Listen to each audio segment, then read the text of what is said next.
Olá, amigos e amigas, meu nome é Ludmila Almeida, eu sou trabalhadora do GEPEC e estou aqui mais uma vez para darmos continuidade ao nosso estudo do Evangelho segundo o Espiritismo. Esse estudo que realizamos de forma sequencial, todos os domingos, através do canal do YouTube do GEPEC. E hoje nós vamos dar seguimento ao capítulo 21, haverá falsos cristos e falsos profetas. Então, esse capítulo já foi iniciado pelos nossos colegas nos últimos vídeos. Então, se você não viu esses vídeos, ou recomendo ainda que você retorne, caso você não tenha acompanhado do início, pois esse estudo começou lá no capítulo 1 do Evangelho e vem se seguindo de forma sequencial. E hoje nós vamos falar do terceiro item desse capítulo. Em algumas traduções, ele está como segundo item, mas nessa tradução que eu estou aqui, que é a tradução de, deixa eu só confirmar, de Salvador Gentili, ele é o terceiro item desse capítulo, prodígios dos falsos profetas. Então, na última semana, a nossa colega Michele falou muito bem sobre a definição, e da missão dos profetas, o que são os profetas e qual é a sua missão. E hoje nós vamos falar sobre os prodígios dos falsos profetas. É um texto de 2 ou 3 parágrafos, a depender da tradução, e eu vou fazer a leitura de alguns pequenos trechos, não vou ler por completo. Então, se vocês quiserem, vocês podem parar o texto, parar o vídeo e fazer a leitura completa, ou no final fazer essa leitura completa. Mas antes da gente fazer a nossa leitura e a nossa reflexão, eu gostaria de convidar a todos para que possamos fazer uma oração. Então, vamos nos colocar numa postura confortável, tranquila, a respiração suave, leve, a mente calma, nos concentrando no aqui e no agora. E dessa forma rogamos, amado Mestre Jesus, mais uma vez estamos aqui pedindo a sua permissão para adentrarmos na leitura, nas reflexões das tuas lições do Evangelho. Que esse seja um momento de calma, de paz, que possamos verdadeiramente compreender essas lições. E que essa energia desse momento possa nos trazer fluidos de saúde, de paz, de tranquilidade, não só para nós, mas para todos aqueles que nos rodeiam, familiares, amigos, encarnados, desencarnados. Que seja um momento de aprendizado, de reflexão e de equilíbrio. Que assim seja. Então, como eu ia dizendo, nós estamos no capítulo 21, haverá falsos cristos e falsos profetas, no item prodígios dos falsos profetas. E aí eu vou ler aqui o comecinho do primeiro parágrafo, que nos diz: levantar-se-ão falsos cristos e falsos profetas, que farão grandes prodígios e coisas de espantar, para seduzir os próprios escolhidos. Essas palavras dão verdadeiro sentido ao termo prodígio. Na acepção teológica, os prodígios e os milagres são fenômenos excepcionais, fora das leis da natureza. Então, a primeira coisa que ele fala aqui é que levantar-se-ão falsos cristos e falsos profetas. Quando? Quando levantar-se-ão? Levantar-se-ão por toda a história da humanidade. Então, esse não é um fenômeno atual, mas é um fenômeno muito atual. Então, desde a antiguidade, nós vemos essas figuras que pretendem, de uma forma miraculosa, entre aspas, colocar em torno de si uma atenção, prometendo elucidar, prometendo esclarecer determinadas coisas que só eles detêm esse conhecimento. E os falsos cristos e falsos profetas, eles não existem só na acepção religiosa, só no contexto religioso. Na verdade, eles existem em vários contextos diferentes. Então, por exemplo, pessoas que querem fazer uma venda milagrosa de um produto que cura e que só eles têm esse produto. Pessoas que querem convencer determinadas pessoas, geralmente convencer pessoas de nível de instrução inferior, Isso é um comportamento característico. As pessoas que querem convencer determinadas pessoas, por exemplo, agora em época de eleição, votar em determinados candidatos que têm a solução miraculosa para determinados problemas, ou em casos de saúde, por exemplo, remédios milagrosos, remédios que vão curar doenças que até hoje a ciência não conseguiu curar. Então, existem falsos prodígios, falsos profetas em vários setores da nossa sociedade, né? Mas também, e muito frequentemente, nos setores religiosos. Então, sem fazer distinção de nenhuma religião aqui, mas em quase todas as religiões que temos conhecimento, existem aquelas figuras que pretendem ter um conhecimento próprio maior do que o conhecimento da comunidade. Então, gera em torno dele todo esse burburinho, toda essa comoção, porque aquela pessoa, teoricamente, tem certos privilégios de conhecimento, né? Então, é preciso desconfiar muito e observar isso de uma forma crítica, para que não sejamos enganados pelos falsos cristos e falsos profetas, né? E aí, ele vem descrevendo aqui no texto o que são esses prodígios e milagres, né? Ele fala, na acepção teológica, os prodígios e os milagres são fenômenos excepcionais, fora das leis da natureza. Então, quem foi que trouxe, que nos deu essas leis da natureza? Essas leis são leis feitas por Deus, né? Como que alguém poderia ter o poder de fazer algo fora das leis da natureza?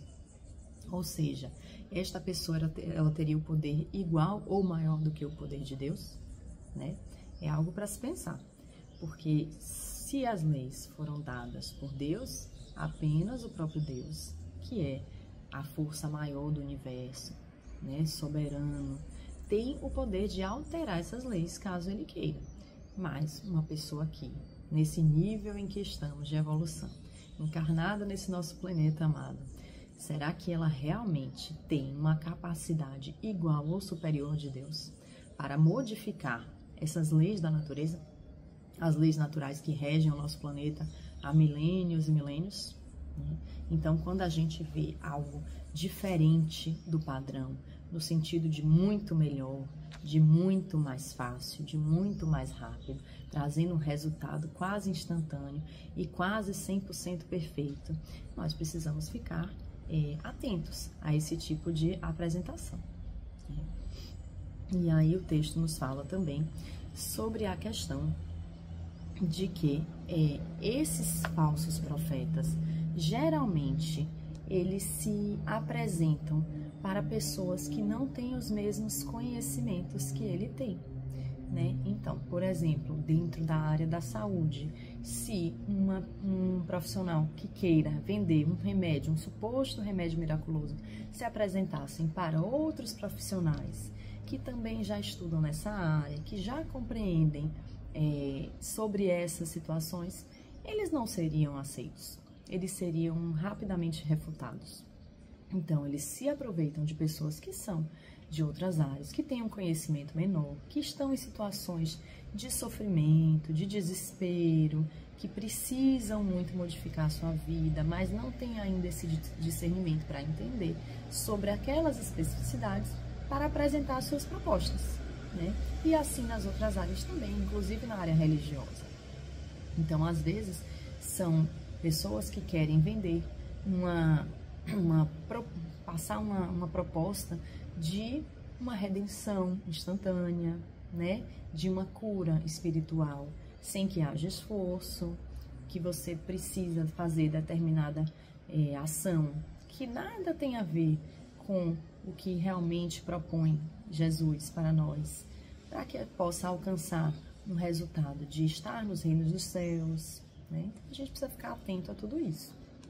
E o antídoto para esses falsos cristos e falsos profetas, na verdade, é a instrução, né? A instrução coletiva, no sentido da ciência se aprimorar e explicar determinados prodígios e determinados milagres, que, na verdade, nada mais são do que fenômenos que acontecem de acordo com as leis divinas, com as leis naturais, e que, aos olhos daqueles que não compreendem, parecem milagres e prodígios, né? Então, quanto mais a ciência se aperfeiçoa, a ciência se desenvolve, nós vamos ter a evidência de que algumas coisas tidas como milagres Não são milagres, mas são fatos naturais, são fatos que deveriam ocorrer daquela forma. Então, para isso, como eu ia dizendo, é importante que haja o esclarecimento coletivo, no sentido do desenvolvimento da ciência, mas também o esclarecimento individual. Então, é preciso que nós busquemos o conhecimento que liberta, né? Eu sempre gosto desse termo, conhecimento que liberta, que nos liberta de cair nessas ciladas, né?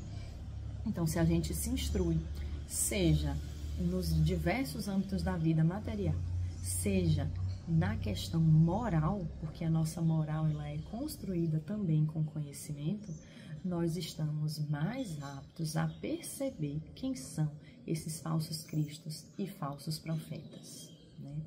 Então, eu vou passar aqui para uma frase que também me chamou a atenção no segundo parágrafo, que é assim que o círculo dos fatos sobrenaturais se retrai à medida que se amplia o da ciência. Então, quanto mais conhecimento, quanto mais ciência, quanto mais divulgação desses conhecimentos e quanto mais nós buscarmos ativamente conhecer a nossa realidade, a nossa volta, seja ela a realidade aqui, material, do corpo físico encarnado dessa vida, como a realidade espiritual, através do estudo, da leitura, da informação, mais fácil e mais potente estaremos para refutar ideias falsas. E aí, a gente vai observar que, como diz a última frase desse texto, né, que o verdadeiro profeta se reconhece por caracteres mais sérios e exclusivamente morais. Então, se a gente não tem o conhecimento em determinada causa, que é uma das formas mais eficientes para a gente refutar esses falsos profetas, nós precisamos observar esse comportamento. Porque muitas vezes é aquela pessoa que prega a paz, o equilíbrio, a calma, o perdão, mas no seu íntimo, na sua vida íntima, não passa de um tirano, de um egoísta, de uma pessoa autoritária, né? Então, muitas vezes é uma pessoa que se diz extremamente bem-sucedida, equilibrada, mas quando você vai observar o comportamento, a moral dessa pessoa, você consegue perceber nitidamente traços de desequilíbrio, né? A pessoa é uma pessoa confusa, que fala uma coisa e faz outra coisa, né? É uma pessoa que promete coisas que ela mesma não consegue cumprir ou arcar, que propõe coisas que não são viáveis, nem para você, nem para ela. Então, é preciso observar, acima de tudo, os caracteres morais, né? Porque, vou ler de novo, o verdadeiro profeta se reconhece por caracteres mais sérios e exclusivamente morais. Então, se uma pessoa está se colocando como um líder, como uma proposição, mas que vai de encontro às morais do Cristo, né, das lições do Cristo, então nós devemos desconfiar seriamente, né? Então, a gente tem não são umas duas formas de tentar se resguardar desses falsos profetas. O conhecimento, ou seja, o nosso desenvolvimento intelectual e também a observação da moral. O nosso progresso intelecto-moral é fundamental para que possamos nos afastar e não estar em situações que nos coloquem à disposição desses verdadeiros, desculpe, só falo verdadeiros, mas desses falsos cristos e falsos profetas, né? E eu vou voltar aqui a uma frase que não é do meu item, mas que eu acho interessantíssima, né? Que a gente pode e tem que ter isso, né? Do primeira frase desse capítulo. A árvore que produz maus frutos não é boa, e a árvore que produz bons frutos não é má. Ou seja, você reconhece a árvore pelos frutos. Então é isso que eu queria trazer para vocês hoje, para que possamos estar sempre buscando nos esclarecer de uma forma coletiva, através dos conhecimentos científicos, mas de uma forma pessoal, através do nosso estudo, da nossa observação, para que possamos estar sempre tentando ampliar de forma positiva a nossa moral, para que possamos estar certos, né, de compreender as morais, as leis morais trazidas pelo Cristo, e que, através disso, nós tenhamos a direção da nossa vida, sem nos deixar influenciar por pessoas que aparentemente têm sucesso, por marketing bem feito no mau sentido, porque, claro, existe um marketing positivo, mas por um marketing bem feito no mau sentido, no sentido de convencer apenas pelo convencimento e não pela verdade, pela pureza dos fatos, né? Hoje em dia, com a divulgação tão ampla através das mídias sociais, da internet, é preciso estar sempre atento. Bom, essa foi uma das observações sobre esse texto. Claro que a gente pode fazer diversas outras reflexões. Então, como eu falei, sugiro que leiam, né, o texto na íntegra. E agora eu vou convidar vocês para que possamos fazer a nossa oração de encerramento. Então, amado Mestre, agradecemos imensamente esse momento em que estamos aqui refletindo sobre as suas lições, sobre as suas palavras, que possamos ter coragem, vontade, sabedoria para colocar essas lições em prática.